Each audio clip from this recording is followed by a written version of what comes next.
টাকা দিয়ে টাকা বানানো বলতে এক কথায় ইনভেস্টিং এর কথা বলা হচ্ছে।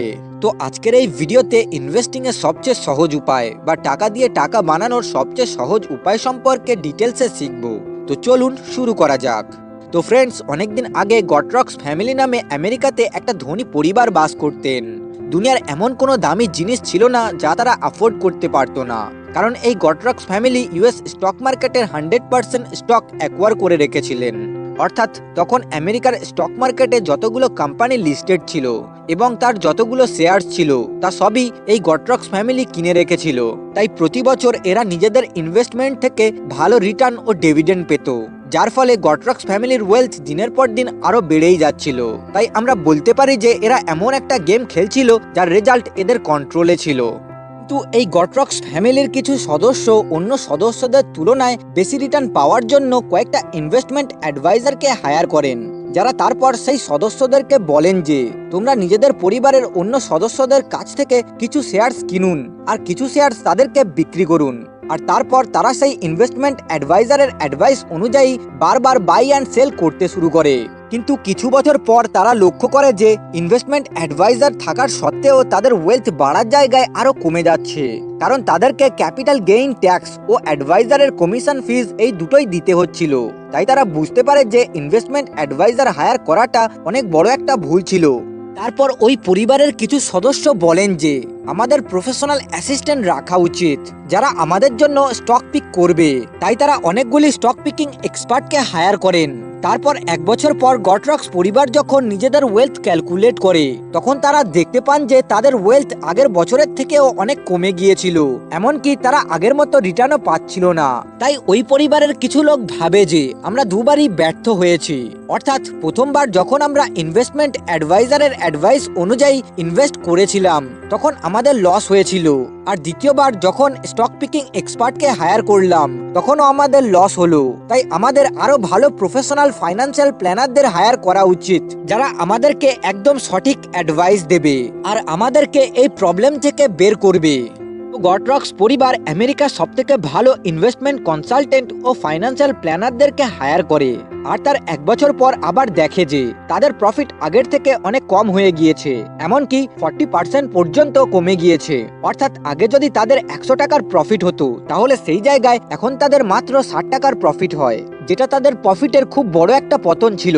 তাই গটরক্স পরিবারের সমস্ত সদস্য একেবারে অ্যালার্ট হয়ে যায় আর এই প্রবলেমের সলিউশন বের করার জন্য ইমিডিয়েটলি একটা মিটিং ডাকে, যেখানে এই পরিবারের সবচেয়ে বয়স্ক ব্যক্তি বলেন যে যদি আমরা আগের মতো আবার ভালো প্রফিট করতে চাই তাহলে আমাদেরকে কোনো ফাইন্যান্সিয়াল কনসালটেন্ট বা কোনো ফাইন্যান্সিয়াল অ্যাডভাইজার বা কোনো ফাইন্যান্সিয়াল এক্সপার্টের অ্যাডভাইস নেওয়া যাবে না, কারণ এদের কথা অনুযায়ী বারবার বাই সেল করলে শুধু অপ্রয়োজনীয় ফিজ এবং ট্যাক্স দিতে হয়। তাই আমরা আগে যা করতাম শুধু তাই করব, অর্থাৎ আমেরিকা সমস্ত স্টকগুলিকে হোল্ড করে সেগুলিকে গ্রো হওয়ার সময় দেব।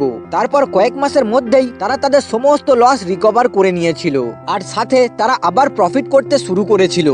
এই কেস স্টাডিতে গটরক্স পরিবারের ইনভেস্টিং স্টাইলকে ইনভেস্টিং ইন ইন্ডেক্স ফান্ড বলতে পারেন, কারণ তারা আমেরিকার টপ কর্পোরেট কোম্পানিগুলির স্টক কিনে সেগুলিকে গ্রো হওয়ার জন্য হোল্ড করে রাখতো, লাইক এ ইন্ডেক্স ফান্ড। তাই আজকের এই ভিডিওতে জন সি বগলের লেখা the little book of common sense investing বইটি থেকে ইনভেস্টিং এর সব থেকে সিম্পল অ্যান্ড ইজিয়েস্ট স্টাইল নিয়ে ডিটেলসে কথা বলবো, যেটা হলো ইনভেস্টিং ইন ইন্ডেক্স ফান্ড। তো চলুন ফাইনালি শুরু করা যাক। জন সি বাগল একজন আমেরিকান ইনভেস্টর ছিলেন, ভ্যানগার্ড গ্রুপের ফাউন্ডার ছিলেন এবং ইন্ডেক্স ফান্ডের জন্মদাতা ছিলেন। অর্থাৎ তিনি সবার প্রথমে ইন্ডেক্স ফান্ড চালু করেছিলেন। ইন্ডেক্স ফান্ড বেসিক্যালি কোনো দেশের কয়েকটা টপ কোম্পানির একটা পোর্টফোলিও, যেমন ইন্ডিয়াতে সেন্সেক্স ইন্ডেক্স ফান্ড টপ 30টা এবং নিফটি ইন্ডেক্স ফান্ড টপ 50টা কোম্পানি নিয়ে গড়ে উঠেছে। এই ইন্ডেক্স ফান্ড থেকে রিস্ক ফ্রি ভালো রিটার্ন পাওয়া যায়। এখানে ইন্ডেক্স ফান্ডকে রিস্ক ফ্রি বলার 3টি মেজর কারণ আছে।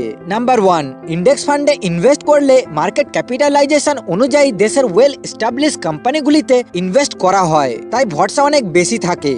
নাম্বার 2, ইন্ডেক্সের অন্তর্গত কোনো কোম্পানির মার্কেট ক্যাপিটালাইজেশন কমে গেলে অর্থাৎ কোনো কোম্পানির পারফরমেন্স খারাপ হলে ইন্ডেক্স অটোমেটিক সেই কোম্পানিটিকে অন্য কোনো ভালো কোম্পানি দিয়ে রিপ্লেস করে দেয়।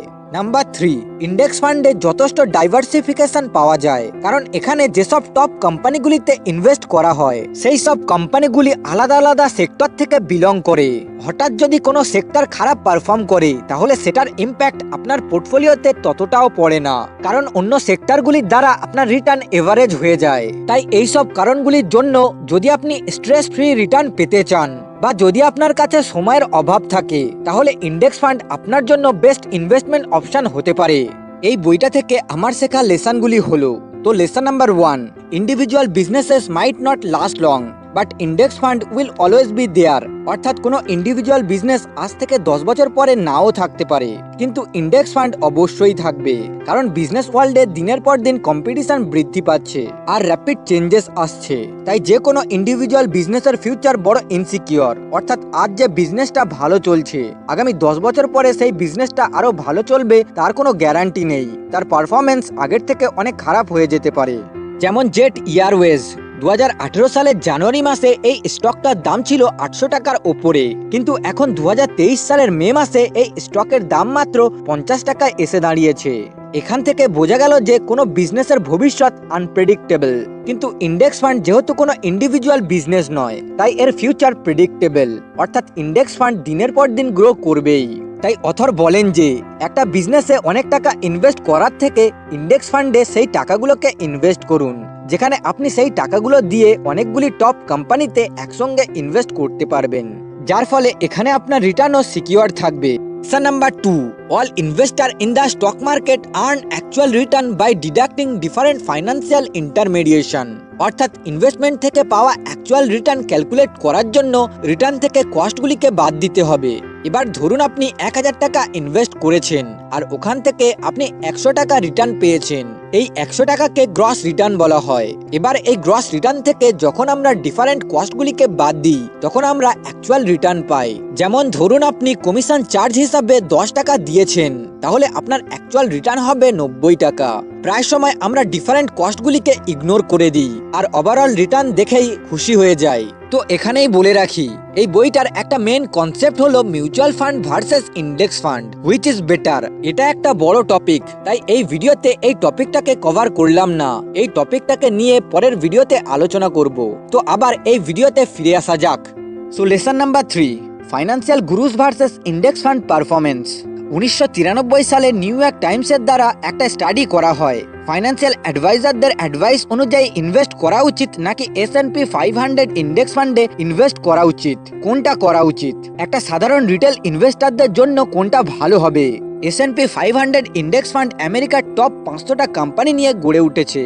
তো নিউ ইয়র্ক টাইমস তখনকার সময়ের সব থেকে বড় 5টা ফাইন্যান্সিয়াল অ্যাডভাইজারকে $50,000 দিয়ে বলেন, আগামী 20 বছর ধরে তোমরা এই $50,000 দিয়ে তোমাদের যেখানে যেমন ইচ্ছা সেখানে তেমন ভাবে ইনভেস্ট করতে পারো, কিন্তু 20 বছর পর তোমাদের average return vanguard 500 index fund থেকে পাওয়া রিটার্নের সঙ্গে তুলনা করা হবে।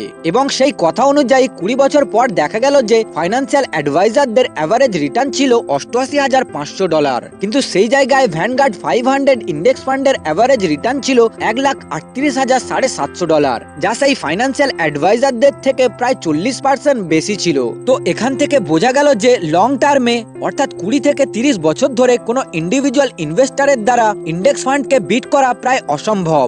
এটাকে প্রুফ করার জন্য আরো একটা এক্সাম্পল দেখব। হুলবার্ট ফাইন্যান্সিয়াল ডাইজেস্ট কোম্পানির এডিটর মার্ক হুলবার্ট 1980 থেকে 2006 সাল পর্যন্ত একটা স্টাডি করেন, যেখানে তিনি আমেরিকার টপ 35টা ফাইন্যান্সিয়াল অ্যাডভাইজারের পারফরমেন্সকে ট্র্যাক করেন। তারপর তিনি দেখতে পান যে এই ফাইন্যান্সিয়াল অ্যাডভাইজারগুলি যে 35টা কোম্পানিকে সব থেকে বেশি রিকমেন্ড করছিল তার মধ্যে 22টা কোম্পানি বন্ধ হয়ে গিয়েছিল, আর যে 13টা কোম্পানি বেঁচে ছিল তার মধ্য থেকে মাত্র 3টি কোম্পানি ইন্ডেক্সকে আউট পারফর্ম করতে পেরেছিল, অর্থাৎ ইন্ডেক্স ফান্ডের থেকে বেশি রিটার্ন দিতে পেরেছিল। তাই অথর বলেন যে don't look for the needle in the hashtag, just buy the hashtag. অর্থাৎ ঘাসের ঢিবির মধ্যে সূচ না খুঁজে পুরো ঘাসের ঢিবিটাকেই কিনে নিন। মানে কোন কোম্পানি ইন্ডেক্সকে আউট পারফর্ম করতে পারবে সেটা খোঁজাটা খুব মুশকিল, তাই অথর পুরো ইন্ডেক্সটাকেই কিনে নিতে বলেছেন। এবার যদি কোনো ব্যক্তি ফাইন্যান্সিয়াল অ্যাডভাইজারগুলির অ্যাডভাইস অনুযায়ী ওই কোম্পানিগুলিতে $1,00,000 ইনভেস্ট করত, তাহলে সেই টাকাগুলি এখন $14,00,000 হতো। কিন্তু সেই জায়গায় সেই টাকাগুলি যদি ইন্ডেক্স ফান্ডে ইনভেস্ট করত, তাহলে সেই টাকাগুলি এখন $25,00,000 হতো। তাই হুলবার্ট বলেন যে যদি কেউ 20 বছর ধরে শুধু ইন্ডেক্স ফান্ডে ইনভেস্ট করে, তাহলে সে কোনো ইন্ডিভিজুয়াল ইনভেস্টারের থেকে 80% বেশি ওয়েলথ জেনারেট করবে। তাই যদি আপনি ইন্ডেক্স ফান্ডে ইনভেস্ট করতে চান, তাহলে আপনি গ্রো অ্যাপে ফ্রিতে অ্যাকাউন্ট খুলে এর মাধ্যমে ইন্ডেক্স ফান্ডে ইনভেস্ট করতে পারেন। Lesson number 4, structure of your investment, serious money and funny money. এবার আপনি বলতে পারেন যে আমরা যদি ইন্ডেক্স ফান্ড ছাড়াও অন্য কোথাও ইনভেস্ট করতে চাই, তাহলে আমরা কি করব? তো এর জন্য অথর বলেন যে আপনাকে আপনার ইনভেস্টমেন্টকে দুটি ভাগে ভাগ করতে হবে। আপনাকে আপনার টোটাল ক্যাপিটালের 95% টাকাকে সিরিয়াস মানি হিসাবে ট্রিট করতে হবে।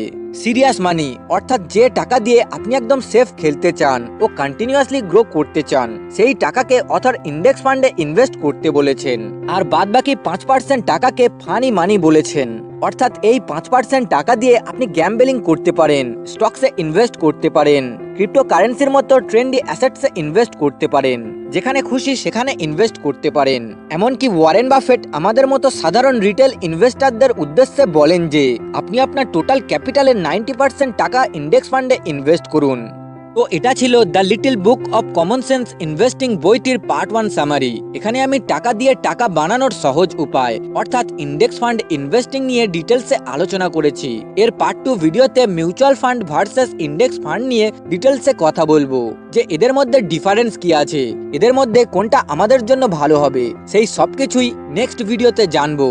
এবার যদি আপনি ইন্ডেক্স ফান্ডের বিষয়ে ডিটেলসে জানতে চান, তাহলে ভিডিওর ডেসক্রিপশনে the little book of common sense investing বইটির পারচেস লিংক দিয়ে দেব, ওখান থেকে গিয়ে বইটি কিনে পড়তে পারেন। সবশেষে যদি এই ভিডিওটা একটুও ইনফরমেটিভ মনে হয়, তাহলে ভিডিওটাকে আপনার বন্ধু বান্ধব আত্মীয় স্বজনের সঙ্গে শেয়ার করুন। আর যদি আপনি এই ভিডিওটাকে ফেসবুকে দেখে থাকেন, তাহলে ফলো করুন। আর ইউটিউবে দেখে থাকলে চ্যানেলটাকে সাবস্ক্রাইব করুন।